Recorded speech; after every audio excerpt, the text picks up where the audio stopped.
being here today. Obviously, yesterday was traumatic, it was stressful, and the most accurate word would be heartbreaking. There were 250 people that were housed at the Drake Hotel. All 250 people that are no longer there are safe. There were no serious injuries, and thankfully, due to the wonderful work of our firefighters and our fire department, they're all safe.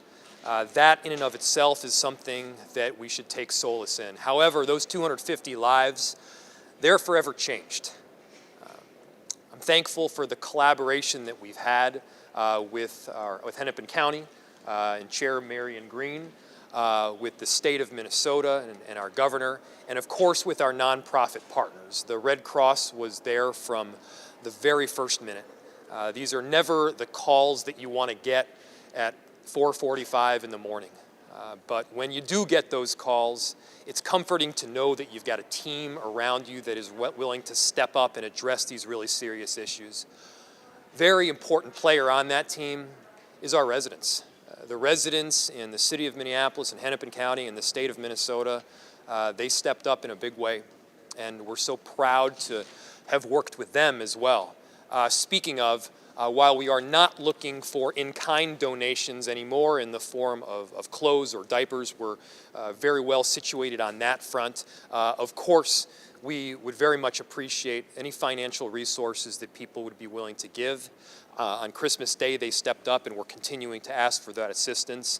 To the extent that you're able to, please donate by texting Drake FIRE, all one word, to 243-725. Or you can get the Minneapolis Foundation link through my Twitter profile, and I'm sure that someone from the Minneapolis Foundation can also give the specific address where they can go.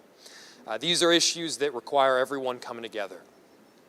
It's heartbreaking, it's tough, but we have a whole lot of people that are galvanized around a common concept, and that common concept is making sure that every single person is safe and is warm. And we're going to be doing everything possible to make sure that that is the case. As I mentioned earlier, we've got a really excellent partnership between the city of Minneapolis and Hennepin County. Chair Marion Green has been obviously at the forefront, as well as Commissioner Connolly. And I just want to thank Commissioner Green, who I'm about to introduce, for her work. We appreciate the partnership and look forward to the more extensive work that is obviously to come. Commissioner Green. Thank you, Mayor Fry, and I do want to just thank the city of Minneapolis that's really stepped up in the last couple days in response to this tragedy. I want to thank everybody who's been interested, who, it's a common moment where we've come together to care about our fellow neighbor, and I want to thank everybody who's been concerned and shared either worldly goods or financial goods, and thank them for their continued support and interest. And of course, the people who are experiencing this hardship are in our thoughts and prayers on an ongoing basis. I want to just ground everybody in kind of a very high level of emergency response. Emergency responses tend to come in three stages. The first stage is emergency. It's about basic needs and safety. The second stage is about temporary housing and making sure that people have the paperwork that they need, the documents that help us all in our lives. And then the third stage is about permanent housing and helping people rebuild and get back to life as normal. I want to thank everybody who's been a part of the response so far. We have firefighters, paramedics, police, all the first responders have just been incredible. And the city of Minneapolis and Hennepin County, obviously there's a close partnership there. And of course, the American Red Cross, who are a go-to organization in times like this. So I want to say thank you.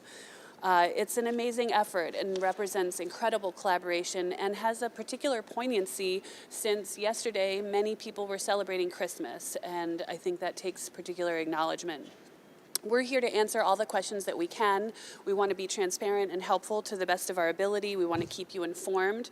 The first person who we're going to hear from is Phil Hansen from the American Red Cross, and we'll go from there with others involved in this effort. And I'm just going to make sure that everybody who does speak says their name and organization.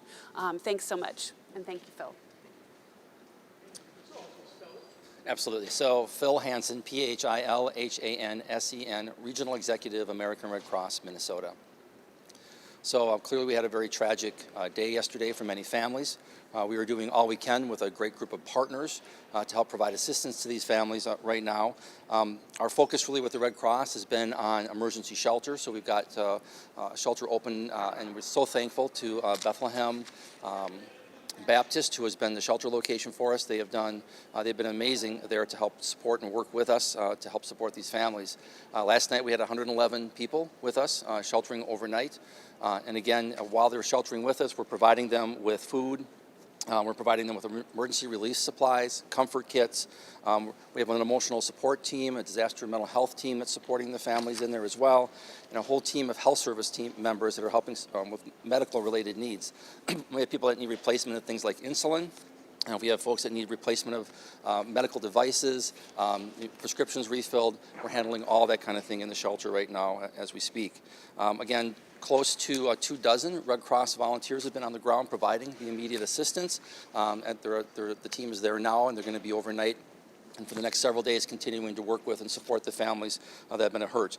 Again, I'm so thankful to the Bethlehem Baptist Church, to emergency management, to Hennepin County, to all of our team members. We've been working so closely with public health, coming together yesterday, last night, and today to make sure that these families are getting all the support and help that they need. It's an amazing turnout, and our community, not just on Christmas Day, but every day, turns out this way to help one another, and we're so thankful for the good support that we get. The Red Cross will continue to provide assistance to these families for the next several days, and we'll continue to work with our partners to help them travel the path to what comes next for their homes and for their future. Thank you.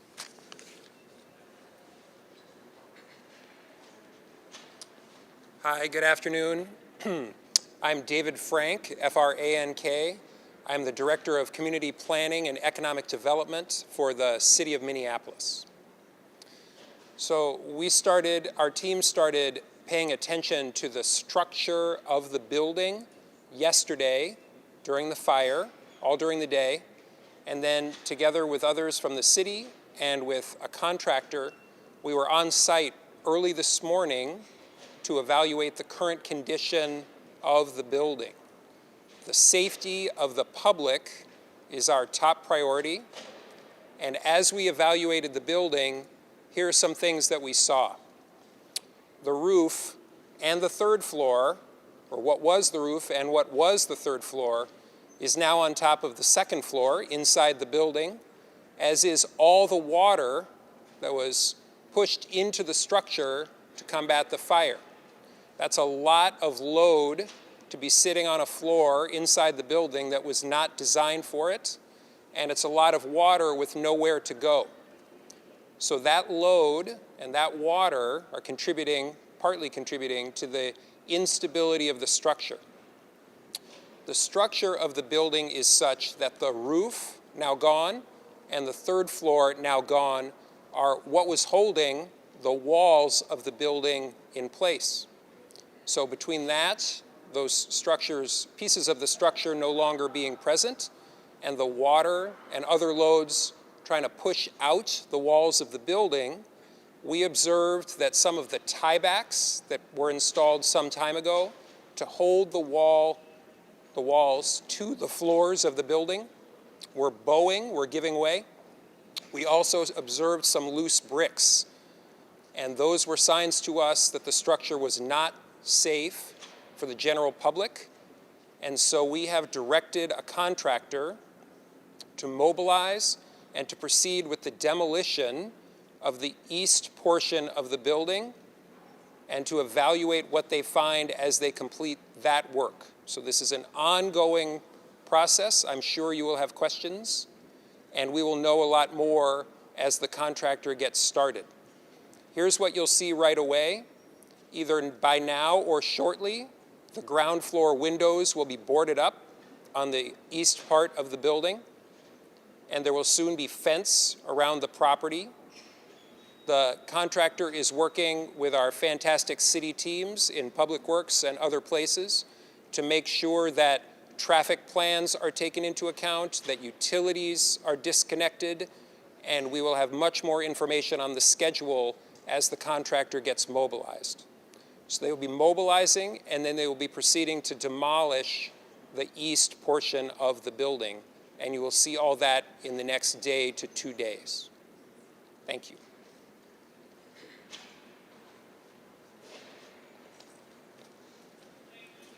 Good afternoon. I'm Mike Herzing, Herzing. I'm a director in the Hennepin County's Human Services Department over safety and stability.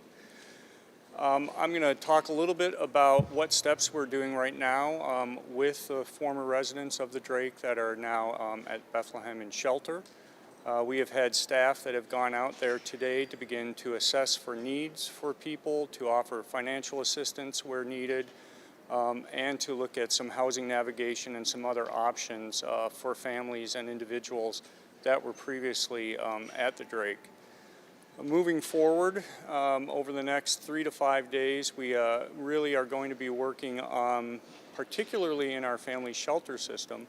The Drake served as the overflow for our family shelter system. So as our family shelters filled up, the Drake was there to accept people who had no other places to go. So over the next few days, we will be running a simultaneous system whereby we'll be assisting new families that are coming into the system to get shelter that otherwise might have had to go to the Drake, and we'll be helping move people from the current shelter sites that people move to in order to get them to some more secure setting. In the long term, we're going to continue to assess needs of people. We're going to actually need to really look at our family shelter system and to be able to determine what kind of overflow system we need to have in place for families that are being affected by homelessness.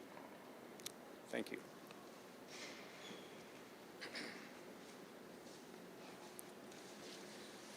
Hello, I'm Brian Tyner, the Assistant Chief of Administration for the Minneapolis Fire Department. I'm here to talk about a little bit about the fire department's involvement in this fire. Yesterday, we responded to a call for fire at this building at about 3 a.m. Yesterday morning, fire crews were able to respond and work quickly on getting residents evacuated from the building. Crews put up ladders to help residents out from the upper floors, and that was all successful. We were able to get everyone out of the building successfully and thankfully alive. After that, we worked on trying to suppress the fire, which when we got there, we found to be in 4 units on the 2nd floor. We were able to knock that fire down, the bulk of that fire down, relatively quickly, but when we were doing overhaul, we found that the fire had already extended into the attic area below the roof. The fire spread through there. We found after a little while that it was getting to the point where we were not going to be able to fight that fire from within the building. So we changed strategies, came outside to what we call a defensive strategy, where we set up our water monitors and started pouring water on the building from the outside. We continued to do that for approximately the next 32 hours, and we finally finished up at about 12 o'clock this afternoon. Once we finally got the fire put out, the building official came and did his assessment, and you've already talked to him, but basically that's where we are at. We are very thankful that everybody was able to get out of this building alive, especially considering the time of the morning that the fire occurred and the amount of people that were in the building. Secondly, I'd like to take this time to thank, on behalf of the Minneapolis Fire Department, the many people who have been generous in making donations to the victims of this tragic event. People have really come out with an outpouring of support, and we are very thankful for that. We have also put on the fire department's Twitter page the Minneapolis Foundation link. If anybody would like to make monetary donations, they can find that there. Finally, I'd like to take the opportunity to thank the firefighters that have been working at this for the last 32 hours, around the clock, working hard to get this put out, get the people out, and did a great job. So with that, I will move to the next person. Thank you.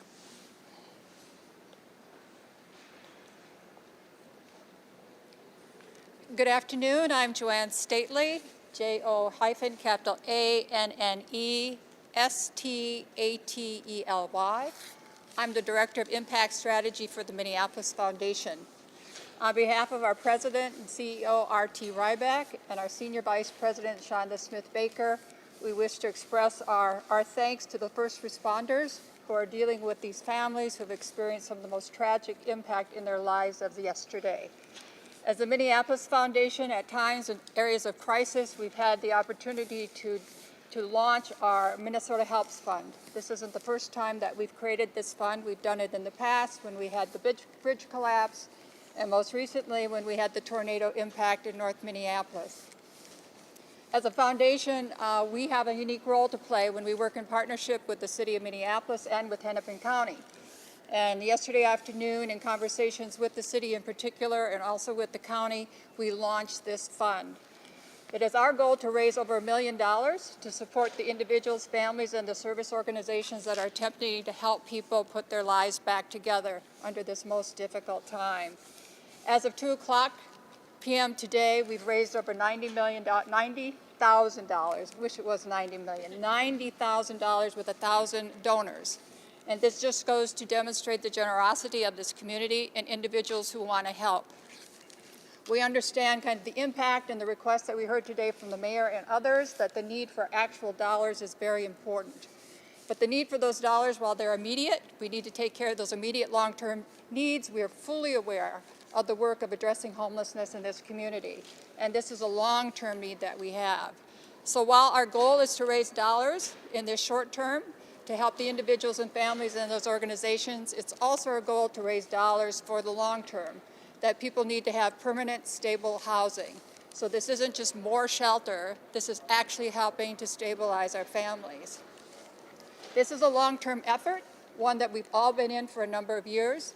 We hope that we can really conquer this issue of homelessness, particularly for our most disadvantaged individuals and families in our community.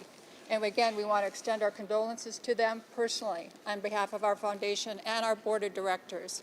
I also just want to reemphasize the need for cash donations, and I also say to the Red Cross as well. But we have set up the fund. You can either go directly to our website and hit the donate button, or as the mayor pointed out, we have a special hashtag for, you can do it on your phone, Drake Fire, all capital letters, Drake Fire 243725. And again, we appreciate all the work that's been done again with the first responders, and we look forward to this partnership as we move through this all together. Thank you.